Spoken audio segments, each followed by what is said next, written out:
नमस्कार. BA second इयरचं इंग्लंडची राज्यघटना मी इथे तुम्हाला शिकवते आहे. त्यामध्ये आपण पंतप्रधान मंत्रिमंडळ मागच्या लेक्चरमध्ये पाहिलं आणि मंत्रिमंडळाचा थोडासा भाग इथे छाया मंत्रिमंडळ आपण पाहतो आहे.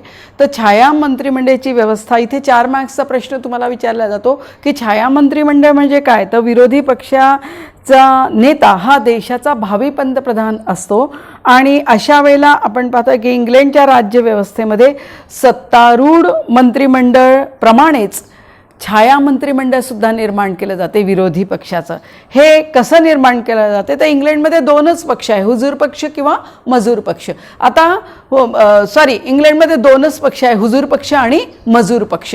तर हुजूर पक्ष एखाद्या कोणत्याही पक्षाला सत्ता प्राप्त झाली की दुसरा जो विरोधी पक्ष असतो त्या पक्षाच्या 20 नेत्यांची एक समिती गठीत केली जाते आणि ही समिती पूर्णपणे आपल्या पक्षांच्या विविध क्रियांमध्ये समन्वय निर्माण करण्याचं काम या समितीद्वारे केले जाते. आणि हे 20 सभासद असे असतात की जे पक्षाचे जे महत्त्वाचे व्यक्ती असते ते वरिष्ठ नेते जे असतात त्यांचं मिळून एक समिती गठीत केली जाते आणि ही सत्ताधारी पक्षाच्या मंत्रिमंडळावर देखरेख ठेवण्याचं काम, नियंत्रण ठेवण्याचं काम करते. उदाहरणार्थ आपण पाहतोय की सत्ताधारी पक्षामध्ये गृहमंत्री, कृषी मंत्री, अर्थमंत्री, शिक्षण मंत्री इत्यादी असेल. तसंच विरोधी पक्षामध्ये सुद्धा हे विविध मंत्री नियुक्त केले जाते आणि प्रत्येक मंत्रीच्या कार्यावर म्हणजे विरोधी पक्षाचा मंत्री सत्ताधारी पक्षाच्या मंत्रीच्या कार्यावर देखरेख ठेवतो आणि नियंत्रण ठेवतो आणि त्यावर पूर्णपणे नियंत्रण ठेवून त्याच्या चुका शोधण्याचं काम केलं जाते. म्हणजे जेही धोरण ठरवलं जाते सत्ताधारी पक्षाद्वारे त्यामध्ये जर काही चुका झाल्या असेल तर ते ठरवण्याचं काम, ते बाहेर करण्याचं काम या विरोधी पक्षाद्वारे केलं जाते.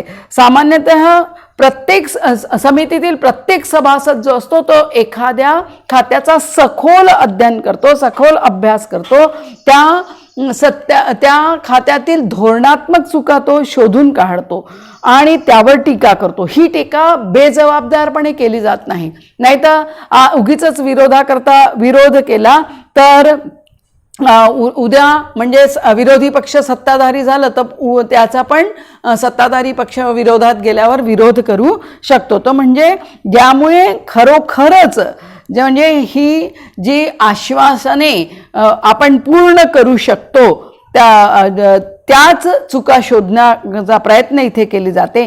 ज्या आश्वासनाची अंमलबजावणी होणे शक्य नाही त्या अशा कोणतीही गोष्टी टाळल्या जातात. म्हणून इंग्लंडमध्ये जबाबदार विरोधी पक्ष आपल्याला पाहायला मिळते आणि शासन कारभार चालवण्याचं प्रशिक्षण देण्याचा गुण या संसदीय शासन पद्धतीमध्ये आहे. कारण की आज जे विरोधी पक्ष आहे उद्या तो सत्ताधारी पक्ष होऊ शकतो आणि अशा वेळेला म्हणजे त्याची पूर्व तयारी या छाया मंत्रिमंडळाच्या माध्यमातून केली जाते.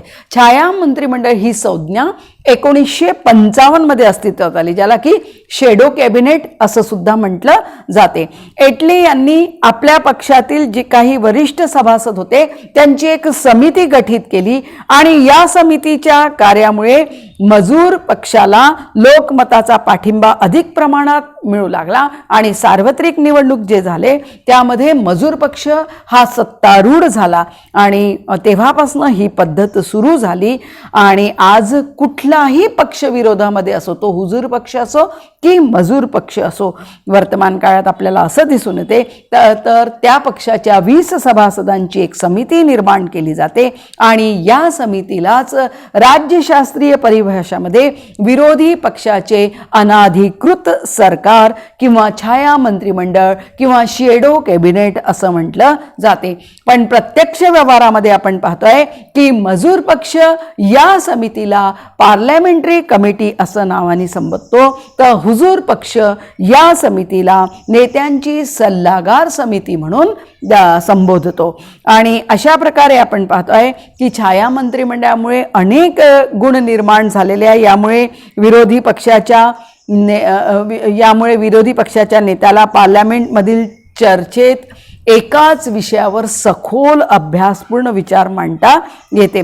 विरोधी पक्षाच्या कार्यक्षमतामध्ये वृद्धी होते. संसदीय शासन प्रणालीमध्ये आणि लोकशाहीमध्ये जे की आवश्यक आहे तज्ज्ञ व्यक्ती असायला पाहिजे, तर त्याचं मार्गदर्शन, त्याचं शिक्षण मिळण्याचं काम या छाया मंत्रिमंडळामध्ये केलं जाते. असे कितीतरी गुण या छाया मंत्रिमंडळाचे आपल्याला इथे सांगता येईल. यानंतर आपण दुसरं युनिट पाहतो आहे, ते म्हणजे इंग्लंडचे विधिमंडळ, ज्याला की पार्लमेंट या नावाने ओळखलं जाते. आता इंग्लंडच्या राज्यव्यवस्थेमध्ये पार्लमेंटला अत्यंत किंवा विधिमंडळाला अत्यंत महत्त्वाचे स्थान प्राप्त झाले आहे. आणि पार्लमेंटचे इथे 2 सभागृह आपल्याला पाहायला मिळते. पहिला सभागृह आहे हाऊस ऑफ लॉर्ड्स, जे की वरिष्ठ सभागृह आहे, आणि दुसरं सभागृह आपल्याला पाहायला मिळते हाऊस ऑफ कॉमन्स, ज्याला की कनिष्ठ सभागृह असं म्हटलं जाते. ऐतिहासिक दृष्टीने जर आपण विचार केला तर इंग्लंडच्या पार्लमेंटचा प्रारंभ हे लॉर्ड सभागृहाद्वारे झाला. काही काळानंतर तिथे कॉमन सभागृह निर्माण झालं. एकेकाळी ब्रिटिश पार्लमेंटचं स्वरूप असणारी लॉर्ड सभागृहाची प्रतिष्ठा जर वर्तमान काळात आज आपण पाहिली तर या सभागृहाची प्रतिष्ठा आज पूर्णतः या सभागृहाने गमावलेली आहे.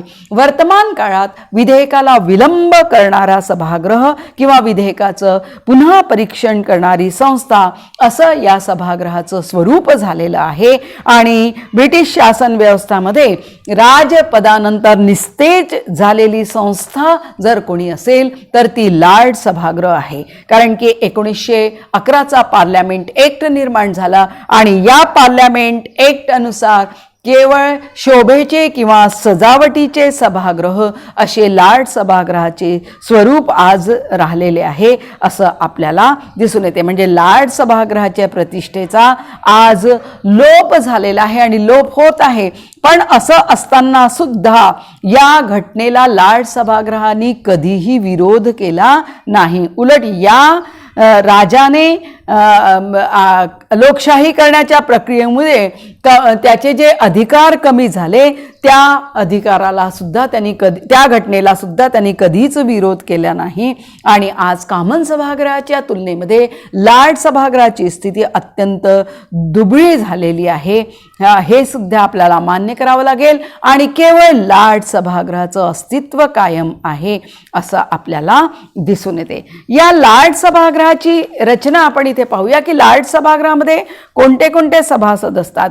तर ब्रिटनमध्ये आपण पाहतोय की प्रत्येक राजकीय संस्था ही विकसितच झालेली आहे आणि लॉर्ड सभागृह सुद्धा याला अपवाद नाही. ती सुद्धा आज विकसित झालेली संस्था आहे आणि आजही 21व्या शतकामध्ये तिचा विकास झालेला आहे. कारण की सुरुवातीलाच आपण सांगितलेलं आहे की इंग्लंडची राज्यघटना ही कशी राज्यघटना आहे तर अलिखित राज्यघटना आहे. काळानुसार परिस्थितीनुसार तिचा विकास झालेला आहे असं आपल्याला दिसून येते. या लॉर्ड सभागृहाची रचना आपण पाहूया की लॉर्ड सभागृह, तर लॉर्ड सभागृह हे ब्रिटनचं वरिष्ठ सभागृह आहे आणि याला हाऊस ऑफ पियर्स नावाने सुद्धा ओळखले जातात. अनुवंशिकतेच्या आधारावर यामध्ये प्रतिनिधित्व असतात. म्हणजे लॉर्ड सभागृहाचं हे एक महत्त्वाचं तत्व आहे, महत्त्वाचं वैशिष्ट्य आहे की यामध्ये अनुवंशिकतेच्या आधारावर काय केले जाते, सभासद निवडले जातात. परंतु अलीकडच्या काळामध्ये आपण पाहतोय की या सभागृहामध्ये सुद्धा सुधारणा झालेली आहे. या लॉर्ड सभागृहाची सभासद संख्या किती असते तर सभासद संख्या निश्चित नाही. सध्या 793 याची सभासद संख्या आहे. लॉर्ड सभामध्ये हे विविध प्रकारचे सभासद आपल्याला पाहायला मिळते. आध्यात्मिक लॉर्ड्स, ऐहिक किंवा त्याला ऐच्छिक लॉर्ड्स असं म्हटलं जाते. या ऐच्छिक लॉर्ड्समध्ये आपल्याला आजीवन लॉर्ड्स पाहायला मिळतात, अनुवंशिक पियर्स पाहायला मिळतात आणि त्यासोबतच विधी पियर्स सुद्धा आपल्याला पाहायला मिळतात. आता आध्यात्मिक लॉर्ड्स जर आपण पाहतोय तर आध्यात्मिक लॉर्ड्स म्हणजे या प्रकारामध्ये आपल्याला यांची सभासद संख्या 26 एवढी आहे आणि यामध्ये इंग्लंडच्या चर्चचे 26 बिशप असे असतात आणि याशिवाय आर्च बिशप सुद्धा आपल्याला पाहायला मिळते आणि यांची सभासद संख्या आपल्याला 26 एवढी पाहायला मिळते. मग दुसरा प्रकार आपल्याला ऐच्छिक लॉर्ड पाहतो आहे तर या प्रकारामध्ये आजीवन पियर्स, अनुवांशिक पियर्स आपल्याला यांचा समावेश दिसून येते. आजीवन पियर्स म्हणजे काय, तर लार्ड सभागृहाच्या या प्रकारामध्ये जर आपण पाहिलं तर यांची संख्या आपल्याला सगळ्यात जास्त दिसून येते. सध्या लार्ड सभागृहामध्ये 777 आजीवन पियर्स आपल्याला पाहायला मिळते. आणि लार्ड सभागृहाचे आजीवन पियर्स जे हे अत्यंत अनुभवी व्यक्ती असतात, जे अनुभवी व्यक्ती आहे त्यांना याचे सभासदत्व दिले जाते. आणि यामध्ये आता आपल्याला असं दिसून येते की महिलांना सुद्धा सभासदत्व प्राप्त होते. हे आजीवन पियर्स स्वतःच्या म्हणजे जोपर्यंत ते जिवंत आहे तोपर्यंत यांचे सभासदत्व कायम राहते. हे त्यानंतर यांचं म्हणजे जिवंत असेपर्यंत यांना सभासदत्व दिलं जाते. मग दुसरा प्रकार आपल्याला पाहायला मिळते अनुवांशिक पियर्स. तर लार्ड सभागृहामध्ये अनुवांशिक पियर्स हे प्रकार जर आपण पाहिलं तर यांची संख्या आधी भरपूर होती आणि 1999च्या कायद्यामध्ये या कायद्यानुसार यामध्ये बदल करण्यात आलेला आहे आणि यांची सभासद संख्या मर्यादित केलेली आहे. नाहीतर आधी अनुवंशाच्या आधारावर जे सभासदत्व प्रदान करायचे तर वंशानुवंशे ते सभासदत्व प्राप्त व्हायचं. पण 1999 मध्ये या कायद्यामध्ये बदल करण्यात आलं आणि यांची संख्या आता मर्यादित करण्यात आलेली आहे. तर 1999च्या पार्लमेंट ऍक्ट मध्ये आपण जर पाहिलं तर एकूण अनुवांशिक पियर्समधून 92 सभासदांना सभागृहात बसण्याचा व मत देण्याचा अधिकार प्राप्त झालेला आहे. म्हणजे फक्त 92 सभासद आता मतदान करू शकतात, जेवढेही अनुवांशिक पियर्स आहेत त्यापैकी 92 सभासदांपैकी 90 सभासद हे सभागृहाने निवडायचे असतात की बा कोणाला सभागृहामध्ये बसायचं आहे आणि कोणाला मतदानाचा अधिकार आहे. आणि 2 सभासद असे असतात की जे राजाच्या कार्यालयातील 2 अधिकारी असतात, एक अर्ल मार्शल व दुसरा लॉर्ड ग्रेट चेम्बलेन असं त्याला म्हटलं जाते. हे 2 अधिकारी आहे ज्यांना की मतदानाचा अधिकार आणि सभागृहामध्ये बसण्याचा अधिकार होत आहे. आणि अशा प्रकारे आपण पाहतोय की यांची सभासद संख्या आता 90 एवढी झालेली आहे. आणि 90 पैकी जर कोणती जागा रिक्त झाली मधातच तर पुन्हा पोटनिवडणुकीद्वारे ती भरली जाते. आणि पुढचा प्रकार आपल्याला पाहायला मिळते विधी पियर्स, ज्याला की विधी लॉर्ड्स असं सुद्धा म्हटलं जाते. लार्ड सभागृहामध्ये 2009च्या आधी हे जे विधी लॉर्ड्स होते ते ब्रिटनचे सर्वोच्च न्यायालय होते. सर्वोच्च न्यायालय म्हणून या विधी लॉर्ड्सला कार्य करावं लागत असल्यामुळे न्यायिक कार्यात सहाय्यता देण्याकरता हे लॉर्ड नियुक्त केले जात होते. यांची संख्या 12 एवढी आहे. परंतु 1 ऑक्टोबर 2009 रोजी लार्ड सभागृहामधून सर्वोच्च न्यायालयाची स्थापना करण्यात आली. पूर्वी इंग्लंडमध्ये सर्वोच्च व स्वतंत्र न्यायालय नव्हते. लार्ड सभागृहालाच न्यायदान करण्याचं काम करावं लागत होतं. परंतु 1 ऑक्टोबर 2009 रोजी इथे सर्वोच्च न्यायालय स्थापन करण्यात आलेले आहे. स्वतंत्र न्यायालय निर्माण करण्यात आलेले आहे. परिणामी लार्ड सभागृहाचे न्यायिक कार्य सर्वोच्च न्यायालयाकडे आता गेलेले आहे. सध्या आपण पाहतो आहे की हे जे 12 लॉर्ड आहे तेच न्यायाधीश पदावर कार्यरत आहे. जोपर्यंत हे जोपर्यंत हे न्यायदानाचं काम करतात तोपर्यंत यांना लार्ड सभागृहामध्ये बसता येत नाही आणि तात्पुरते काळापर्यंत त्यांना त्याकरता अपात्र समजले जाते. न्यायाधीश पदावरून निवृत्त झाल्यानंतर त्यांना लार्ड सभागृहामध्ये पुन्हा बसता येते. आता लार्ड सभागृहामध्ये नव्याने लॉर्ड नियुक्त करण्याची गरज राहिली नाही. सर्वोच्च म्हणजे हे पद सुद्धा आता लॉर्डचं जे पद आहे ते सुद्धा स्वतंत्र न्यायालय स्थापन झाल्यामुळे आता ते संपुष्टात आलेले आहे. आणि आता सर्वोच्च न्यायालयाच्या या न्यायाधीशांची नियुक्ती स्वतंत्रपणे केली जाईल अशी व्यवस्था यामध्ये करण्यात आलेली आहे. या लार्ड सभागृहाच्या सभासदांची निवड कशी केली जाते तर बहुतांश सभासदांची नियुक्ती केली जाते. ज्या म्हणजे राजाद्वारे ज्यांना पियर्सची उपाधी प्राप्त झाली की त्यांना लाड सभागृहाचं सभासद प्राप्त होते. पण काही सभासद असे आहे ज्यांची निवड सुद्धा केली जाते. तर 2 सभासद असे आहे की जे पदसिद्ध आहेत. आध्यात्मिक लाडची नियुक्ती राजाद्वारे केली जाते. संख्याने सर्वाधिक असलेल्या आजीवन पियर्सची नियुक्ती पंतप्रधानाच्या सल्ल्याने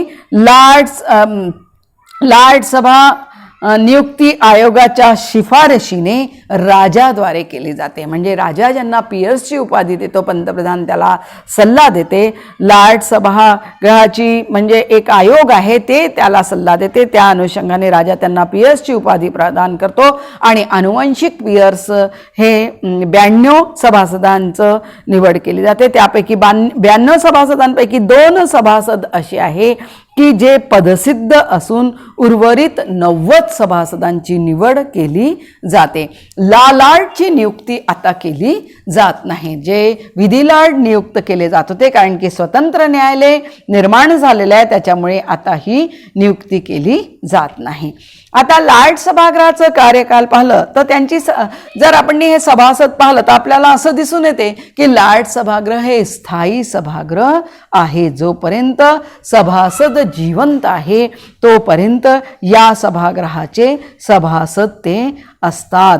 आणि 2014च्या हाऊस ऑफ लॉर्ड्सच्या सुधारणा कायद्यानुसार एखाद्या सभासदाला आपल्या इच्छेने आपल्या सभासदत्वाचा राजीनामा द्यायचा असेल तर ते सुद्धा ते देऊ शकतात. म्हणजे आणि त्याशिवाय असं केलेलं आहे की एक संपूर्ण संसदीय सत्रामध्ये जर लाड सभागृहाचे सभासद कोणी गैरहजर राहिलं तर त्याची सभासदत्व रद्द होते. शिवाय गंभीर फौजदारी गुन्हा या कारणासाठी कमीत कमी 1 वर्षाची शिक्षा एखाद्या सभासदाला झाली असेल तर तरी तो निष्कासित होतो असं आपल्याला दिसून येते. आणि म्हणजे अशा प्रकारे आपण पाहतोय की याचा कार्यकाल जर आपण पाहिलं तर स्थायी सभागृह आहे असं आपल्याला दिसून येते.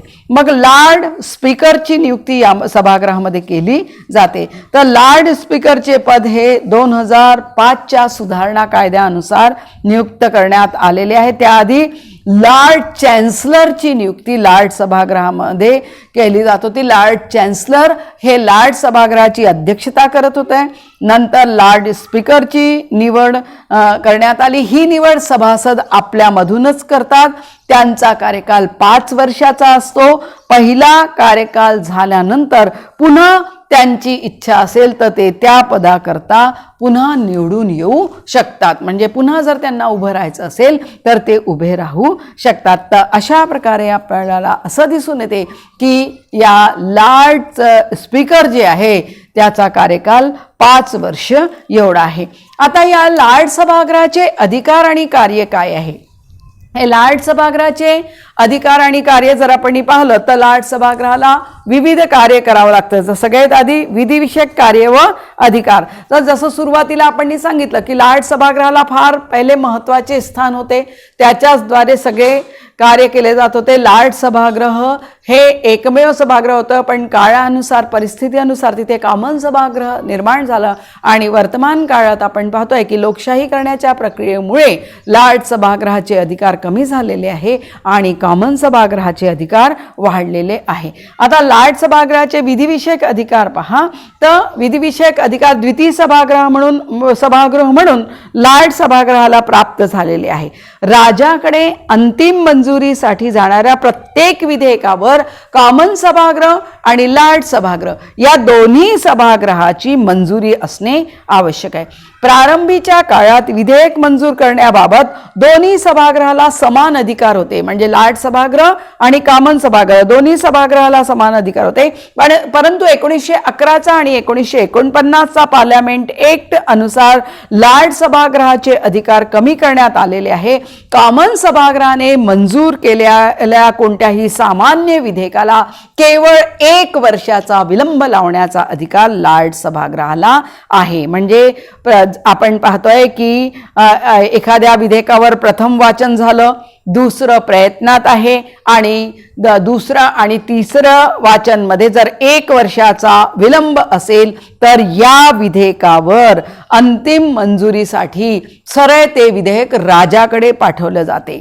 म्हणजे 1 वर्षाचा काळानंतर ते लाड सभागृहाने मंजूर केलेले आहे असं समजलं जाते आणि सरळ ते राजाच्या मंजुरी करता जाते आणि ते पार्लमेंटनी मंजूर केलेले आहे असं त्याला समजलं जाते.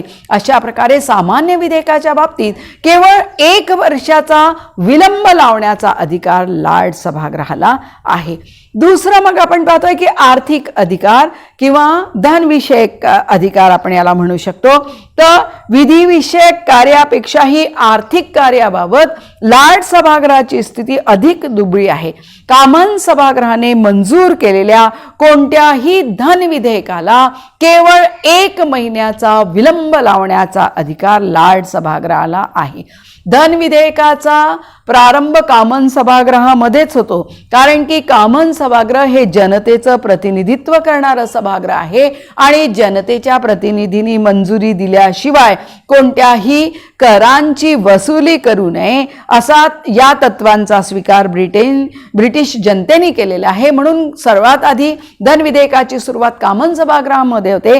कॉमन सभागृहानंतर ते लाड सभागृहामध्ये पाठवले जाते. लाड सभागृहाने 1 महिन्याच्या आत त्याला दुरुस्ती सुचवली, ते दुरुस्ती करणे न करणे ते पार्लमेंटवर अवलंबून आहे, म्हणजे कॉमन सभागृहावर. पण जनरली 1 महिन्यापर्यंत जर तिने तसंच पडलं राहू दिले तर 1 महिन्यानंतर त्याचं आपोआप कायद्यामध्ये रूपांतर होऊन जाते. म्हणजे सामान्य विधेयकाच्या बाबतीत 1 वर्षाचा विलंब लावण्याचा अधिकार लाड सभागृहाला आहे आणि धन विधेयकाच्या बाबतीत आपण पाहतोय की केवळ 1 महिन्याचा विलंब लावण्याचा अधिकार आहे. आणि धन विधेयकाची सुरुवात कुठे होते तर कॉमन सभागृहामध्येच होते. आपल्याला ऑब्जेक्टिव्हच्या दृष्टीने सुद्धा प्रत्येक गोष्टीकडे लक्ष ठेवायचं आहे, कारण की आपल्याला विचारलं जातं की धन विधेयकाची सुरुवात कोणत्या सभागृहात होते, कॉमन सभागृहामध्ये होते की लाड सभागृहामध्ये. तर आपल्याला कॉमन सभागृहामध्ये होते. धन विधेयक किती दिवस विलंब लावण्याचा अधिकार लाड सभागृहाला आहे. 1 महिना, 1 वर्ष असं आपल्याला विचारलं जातं.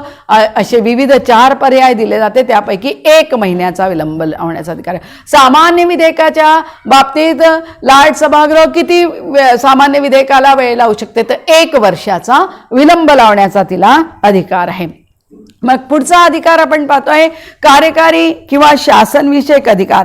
तर मंत्रिमंडळावर नियंत्रण ठेवण्याच्या बाबतीत जर आपण हा ठेवण्याबाबत जर पाहिलं तर कॉमन सभागृह एवढे प्रभावी अधिकार लाड सभागृहाला नाही. राजकीय संकेतानुसार आपल्याला असं दिसून येते की मंत्रिमंडळ हे आपल्या कार्याबाबत कॉमन सभागृहालाच खऱ्या अर्थाने जबाबदार असते आणि कॉमन सभागृहाने जर विश्वासाचा प्रस्ताव पारित केला तर संपूर्ण मंत्रिमंडळाला राजीनामा द्यावं लागते. आणि या बाबतीत लाड सभागृह प्रश्न विचारू शकते, मंत्रिमंडळाला आलोचना करू शकते, निंदा करू शकते, चर्चेसाठी प्रस्ताव मांडू शकते, मंत्रिमंडळाच्या धोरणावर टीका करू शकते. या विविध मार्गाचा अवलंब करून लाड सभागृह मंत्रिमंडळाच्या कार्यावर नियंत्रण ठेवते आणि म्हणून याच अर्थाने मंत्रिमंडळ हे पार्लमेंटला जबाबदार आहे असं म्हटलं जाते. मग पुढचा अधिकार आपल्याला लक्षात येते आहे की न्यायविषयक अधिकार. तर न्यायविषयक अधिकाराच्या बाबतीत आपण पाहिलंच आहे की न्यायदान 2009 साली एक वेगळं न्याय व्यवस्था इथे निर्माण करण्यात आलेली आहे. एक वेगळं न्यायालय इथे निर्माण करण्यात आलेले आहे आणि त्याच्यामुळे आपल्याला दिसून येते की न्यायविषयक अधिकाराच्या बाबतीत सुद्धा पूर्वी जेवढे न्यायिक अधिकार लाड सभागृहाला होते, म्हणजे जे 12 विधी लार्ड्स होते ते न्यायदानाचं कार्य करत होते, ते आता करीत नाही. संवैधानिक कायद्यानुसार 2005चा ऍक्ट निर्माण होण्यापूर्वी लाड सभागृहाला सर्वोच्च न्यायालय असल्याने तिला न्यायिक स्वरूपाचे कार्य करावं लागत होते. परंतु 1 ऑक्टोबर 2009 रोजी स्वतंत्र न्यायालय इथे निर्माण निर्माण करण्यात आलेले आहे. आज आपल्याला असं दिसून येते की त्यावेळी लार्ड सभागृहामध्ये न्यायिक कार्यात 12 लॉर्ड सर्वोच्च न्यायालयाचे न्यायाधीश झाले. कारण की सर्वोच्च व स्वतंत्र न्यायालय निर्माण करण्यात आले, तर हे 12 लॉर्ड जे होते, विधी लॉर्ड जे होते, ते सर्वोच्च न्यायालयाचे न्यायाधीश झाले. आणि जोपर्यंत आता ते लॉर्ड म्हणून कार्य करतात आहे तोपर्यंत त्यांना लार्ड सभागृहामध्ये बसण्याची अनुमती नाही आहे.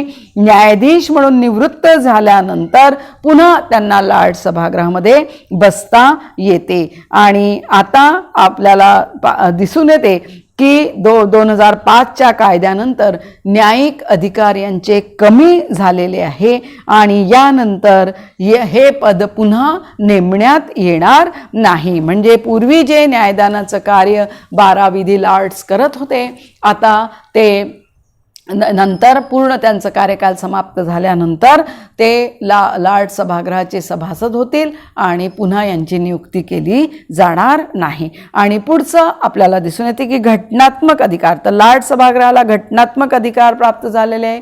1911च्या पार्लमेंट ऍक्ट अनुसार कॉमन सभागृहाच्या कार्यकालामध्ये जर कुठलाही प्रकारचा बदल करायचा असेल तर लार्ड सभागृहाच्या संमतीशिवाय ते बदल करता येत नाही असं आपल्याला दिसून येते. म्हणजे आज आपल्याला असं दिसून येते की लार्ड सभागृहाचं हे घटनात्मक अधिकार त्याला प्रदान करण्यात आलेले आहे आणि आज हे केवळ शोभेचे आणि सजावटीचे स्थान झालेले आहे.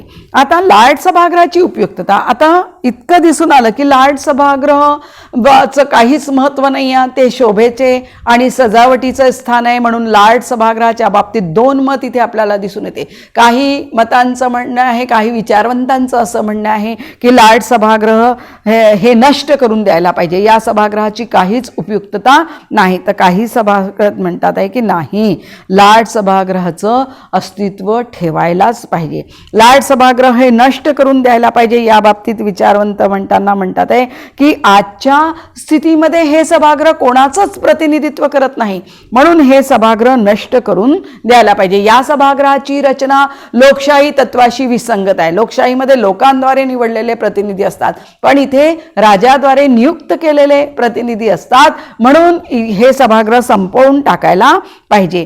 दुसरं कारण असं म्हटलं जाते की समाजातील श्रीमंत व उच्च स्तरातील सभासद या सभागृहाचे सभासद असतात आणि परिणामी हे सभागृह नेहमी उच्च स्तरीय लोकांच्याच हितांचं रक्षण करतात. उदाहरणार्थ मजूर पक्षाने कुठल्याही प्रकारचं जर धोरण मांडले असेल तर हे सभागृह त्याला विरोध करते आणि समाजातील श्रीमंत वर्गाने उच्च वर्गाने जर कोणता धोरण मांडलं असेल तर त्याला अनुकूल मते देतात. उदाहरणार्थ मजूर पक्षाने असं म्हटलं होतं की उच्चस्तरीय लोकांवर जास्ती कर लावा. 1909 मध्ये या सभागृहाने त्या प्रस्तावाला नामंजूर केले होते की हे उचित नाही आहे. त्यामुळे सत्ताधारी लिबरल पक्ष जे आहे त्यांनी या सभागृहाचं विसर्जन केलं आणि जनतेचं कौल घेतला आणि लिबरल पक्षाला प्रचंड प्रमाणात जनतेने पाठिंबा व्यक्त केला होता. आणि म्हणून असं म्हटलं जाते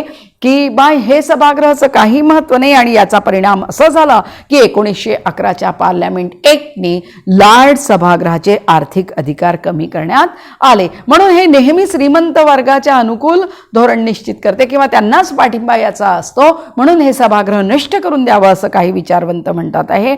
आणि तिसरं कारण असं दिलं जाते की या सभागृहामध्ये उच्च स्तरीय सभासद असल्यामुळे हे सभागृह मानसिकरीतीने हुजूर पक्षाला अनुकूल असतात आणि मजूर पक्षाचा विरोध करतात. परिणामी जेव्हा हुजूर पक्ष कोणताही विधेयक मांडतात तर पार्लमेंटमध्ये लार्ड सभागृह त्याला पाठिंबा देतात आणि मजूर पक्षाने जर कोणता विधेयक मांडला तर त्याला विरोध करण्याचं काम करतात. अनेक धोरणांना यांनी विरोध केलेला आहे.